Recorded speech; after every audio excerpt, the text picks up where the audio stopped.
इस गांव का नाम है चंद्रपुर, जहां पर आज काली मां का पूजा चल रहा होता है, जिस वजह से गांव के सभी लोग पूजा में मग्न थे। इसी समय गांव के मुखिया का पत्नी का एक बेटा पैदा होता है। बेटे के बारे में सुनकर मुखिया का दिल खुशी से भर जाता है, लेकिन तभी मुखिया की पत्नी के पेट में फिर से दर्द होने लगता है, मानो एक और संतान जन्म लेने वाला है, जिसे सुनकर मुखिया का दिल पूरी तरह घबरा जाता है। कुछ ही देर बाद फिर से एक बच्चे की रोने की आवाज सुनाई देती है और इस बार मुखिया की पत्नी का एक बेटी होती है। बेटी के बारे में सुनने के बाद गाँव में पूरी तरह सन्नाटा फैल जाता है और गाँव के सब लोग स्तब्ध हो जाते हैं। मुखिया भी दुखी हो जाता है। मुखिया अपने बेटे का नाम शुभंकर रखता है और अपनी बेटी को काली मां की पुजारी को सौंप देता है। अपनी बेटी को ले जाते देखकर मुखिया की पत्नी रोते हुए गिड़गिड़ाकर अपनी बेटी को मांगती है, लेकिन वह पुजारी उस बच्ची को लेकर जंगल के बीचों बीच एक डरावनी बरगद की पेड़ के पास जाती है और उस बच्ची को उस पेड़ के नीचे रखा हुआ पत्थर के ऊपर रखकर उसकी वहीं पर बलि दे देती है, क्योंकि इस पेड़ में एक भयानक राक्षस रहता है। अगर इस गाँव में पैदा होने वाली लड़की को बलि न दिया जाए तो यह राक्षस पूरी गाँव को तबाह कर देगा। चंद्रपुर गांव के मुखिया सो इच्छा में अपनी शिशु कन्या की बलि शैतान को दे देता है। इसके बाद हमें कुछ साल बाद की कहानी देखते हैं,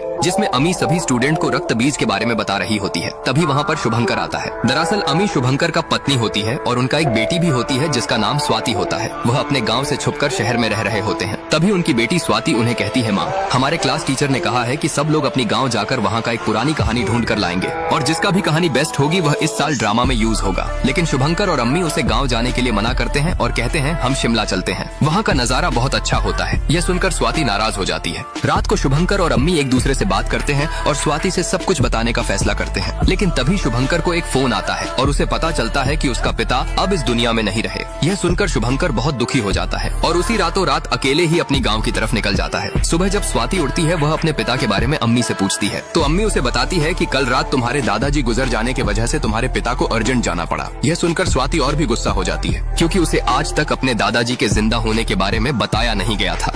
शुभंकर अपने पिता का देहांत की खबर सुनने के बाद रातों रात गांव की तरफ निकल जाता है और वहां पर उनका अंतिम संस्कार करके अपने चाचा के साथ बातचीत करता है और उन्हें कहता है कि जयदेव चाचा, अगर कोई अच्छी दलाल मिले तो बोलना, क्योंकि मैं इस बाड़ी को बेचना चाहता हूं। तो उसके चाचा उसे बोलते हैं, तुम क्यों इसे बेचना चाहते हो? यह सिर्फ तुम्हारी बाड़ी नहीं है, यह तुम्हारी विरासत है। तो शुभंकर उन्हें कहता है, विरासत में तो सिर्फ श्राप मिला है और ऐसी विरासत संभालने का मेरा मन नहीं है, वह भी इस राक्षसों के गाँव में। तो उसके चाचा जयदेव उसे समझाकर कहते हैं, वह तो पुरानी बात है, आजकल उसे कोई नहीं मानता। कितने खुश होंगे अगर तुम्हारी परिवार, तुम्हारी पत्नी और तुम्हारी बेटी इस विरासत के बारे में जानेंगे। अपनी बेटी के बारे में सुनने के बाद शुभंकर बहुत हैरान होता है, क्योंकि उसकी बेटी हुई थी, वह उसके बारे में किसी को भी नहीं बताया था, यहाँ तक कि उसके पिता को भी नहीं बताया था। वह उनकी यह बात पर इतना ज्यादा ध्यान नहीं देता है। उसके बाद वह अपनी पत्नी अम्मी से फोन करके बताता है कि वह बहुत जल्दी ही उनके पास निकल रहा है। यह कहने के बाद वह तुरंत ही अपनी पत्नी और बेटी के पास जाने के लिए अपने पिता की अस्थियां लेकर निकल पड़ता है, लेकिन तभी वह एक पेड़ के जड़ से टकराकर नीचे गिर जाता है। इधर जब अम्मी अपनी बेटी को देखने जाती है तो देखती है कि उसकी बेटी अपने मोबाइल में उस भयानक पेड़ की तस्वीर बनाई होती है। यह देखकर वह बहुत डर जाती है और वह उस तस्वीर को तुरंत शुभंकर के व्हाट्सएप में भेज देती है। जब शुभंकर उस तस्वीर को देखता है तो वह भी घबरा जाता है। जब शुभंकर अपने घर के तरफ लौट रहा था तभी अम्बी उसे एक तस्वीर भेजती है, जिसे देखकर शुभंकर बहुत डर जाता है। दरअसल शुभंकर की बेटी स्वाति ने इस तस्वीर को बनाया होता है और उस तस्वीर में उसी श्रापित पेड़ की चित्र अंका हुआ था, जिसे देखकर शुभंकर तुरंत अम्बी को फोन करता है। लेकिन वहाँ पर नेटवर्क न होने की वजह से शुभंकर की आवाज अम्बी को सुनाई नहीं दे रहा था, जिसे कुछ ही देर में तुरंत कॉल कट जाता है। शुभंकर उस तस्वीर को देखने के बाद पूरी तरह परेशान में होता है, इसीलिए वह एक सिगरेट निकालकर पीने लगता है, लेकिन तभी उसे अपने शू में एक जड़ लगा हुआ दिखता है। जब वह अपनी मुंह में सिगरेट को रखकर पैर की तरफ हाथ बढ़ाता है तो तभी एक अजीब सा जड़ आकर उसके हाथ को जकड़ लेता है। यह देखकर जब शुभंकर अपने दूसरे हाथ से उसे छुड़ाने की कोशिश करता है तो उसके दूसरे हाथ को भी वह जड़ जकड़ लेता है। वह जड़ धीरे धीरे उसके पूरे शरीर को अपने कब्जे में लेने लगता है और उसके सिर को भी पूरी तरह जकड़ लेता है, जिससे उसके मुंह से सिगरेट नीचे गिर जाता है। सिगरेट नीचे गिरने की वजह से गाड़ी में आग लगने लगता है और उसी आग में जलकर शुभंकर की मौत हो जाता है। जब अम्बी शुभंकर की मौत की खबर पाती है तो वह पूरी तरह टूट जाती है, मानो उसकी जीवन की सभी खुशियाँ छीन ली गयी हों।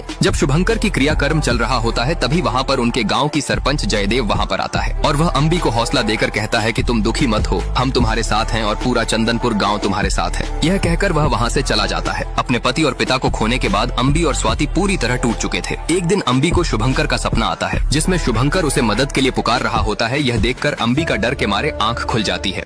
अपने पति के मौत के बाद अम्बी पूरी तरह टूट गई थी और उसे कभी कभी अपने पति का सपना भी आता था, जिसमें उसका पति उसे मदद के लिए पुकारता रहता था, जिस वजह से वह काफी परेशान में रहती थी। एक दिन अम्बी को चंदनपुर गांव के सरपंच जयदेव का फोन आता है और वह उन्हें कहता है कि मैंने एक अच्छा दलाल देखा है। शुभंकर का आखिरी इच्छा था कि वह अपने बाड़ी को बेच दे और वह मुझे एक अच्छा दलाल देखने के लिए कहा था, इसलिए मैं तुम्हें फोन करके बता रही हूँ। अगर तुम चाहो तो गाँव आकर अपनी बाड़ी को बेचकर दोबारा जा सकते हो। यह कहने के बाद वह फोन रख देता है। अम्बी भी अपनी पति का आखिरी इच्छा पूरा करने के लिए चंदनपुर जाने को राजी हो जाता है, पर जब उसकी बेटी चंदनपुर जाने की बात सुनती है तो वह भी उसके साथ जाने की जीत पकड़ लेती है, जिस वजह से अम्बी स्वाति को भी अपने साथ चंदनपुर लेकर निकल जाती है। जब वह दोनों अपनी महल में पहुंचते हैं तो अम्बी को वहां पर शुभंकर दिखाई देता है, जिस कारण उसका ध्यान भटकने की वजह से उसका गाड़ी एक छोटी लड़की से टकराने से बाल बाल बच जाता है। जिसके बाद वह अपनी महल के अंदर जाते हैं तो उन्हें दीवारों में कहीं अजीबोगरीब तस्वीर टंगा हुआ दिखता है। जब वो रात को खाना खा रहे होते हैं तभी स्वाति के पास अचानक एक बूढ़ा आदमी आता है, जिसे देखकर स्वाति बहुत डर जाती है। वह बूढ़ा आदमी कहता है सर्वनाश होने वाला है, जिसमें सभी मर जाएंगे, उससे कोई भी नहीं बच पाएगा।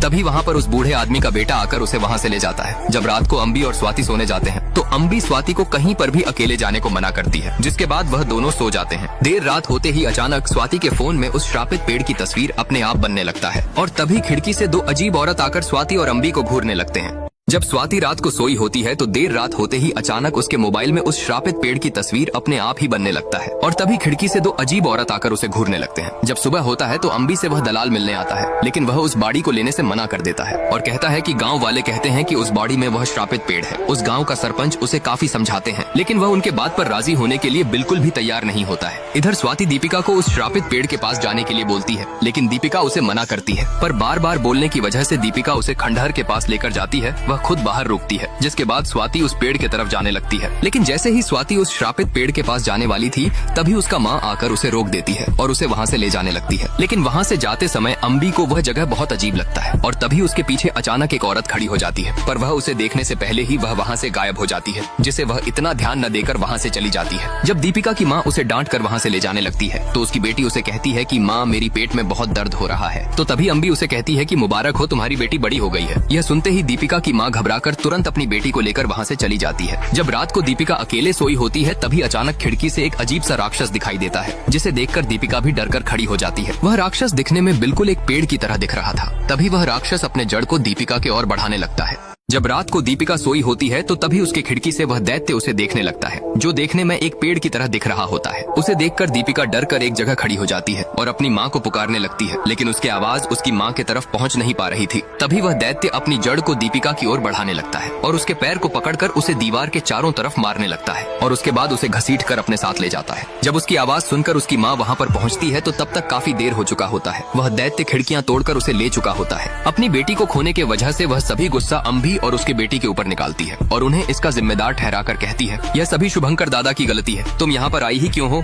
मेरी बेटी कभी भी खंडहर के और जाती नहीं थी, लेकिन तुम्हारी बेटी उसे लेकर गई, जिस कारण दैत्य उसे देख लिया और उसे ले गया। तुम्हारी बेटी को भी वह जरूर देखा होगा, तुम्हारी बेटी को भी वह ले जाएगा, तब तुम्हें पता चलेगा। यह सुनकर अम्बी गुस्से में उसके पति को उसे वहाँ से ले जाने के लिए कहती है और दीपिका को ढूंढने के लिए तुरंत पुलिस को फोन कर देती है। जब पुलिस वहाँ पर पहुँचता है तो देखता है कि खिड़कियाँ मुड़ा हुआ होता है, लेकिन दीपिका को ले जाने वाले का पैर का निशान जमीन पर बिल्कुल भी नहीं होता है। जब पुलिस दीपिका की लापता की खबर पाता है तो वह तुरंत उसी रातों रात चंदनपुर गांव में पहुंच जाता है। लेकिन जब वह छानबीन करता है तो उसे पता चलता है कि जो भी अंदर गया वह खिड़कियों से गया, पर उसका पैरों का निशान कीचड़ में नहीं पड़ा है। यह देखकर वह हैरान होता है। तभी दीपिका के पिता पुलिस को कहता है दैत्य का पैरों का निशान नहीं होता। यह सुनकर पुलिस से झूठ समझता है, पर दीपिका के पिता कसम खाकर कहता है कि दीपू पहले लड़की नहीं है जो गायब हुआ है। इस गाँव में जो भी लड़की का पहला महीना आता है दैत्य उसे जंगल ले जाता है। तो पुलिस उनसे पूछता है कि थाना में ऐसा एक भी केस जमा क्यों नहीं हुआ। तो उस गाँव का सरपंच पुलिस को कहता है कि लड़की लोग गायब होते हैं और 3-4 दिनों बाद घर पर आ जाते हैं, तो कैसे केस जमा करें। इधर दीपिका को ले जाने की सभी दोष गांव वाले अंबिका को ठहराते हैं। इसीलिए अम्बी खुद जंगल जाकर दीपिका को ढूंढने का फैसला करती है। तो सरपंच यह सुनकर कहता है कि जंगल में जाना ठीक नहीं होगा। गाँव का एक आदमी भी अपनी बेटी को ढूंढने के लिए जंगल गया था, लेकिन उसकी बेटी तो घर पर लौट आई, पर वह आज तक नहीं आया। पर अम्बी और पुलिस वाले उनके बात को ना सुनकर दीपिका को ढूंढने के लिए उसी श्रापित पेड़ के पास जाने लगते हैं।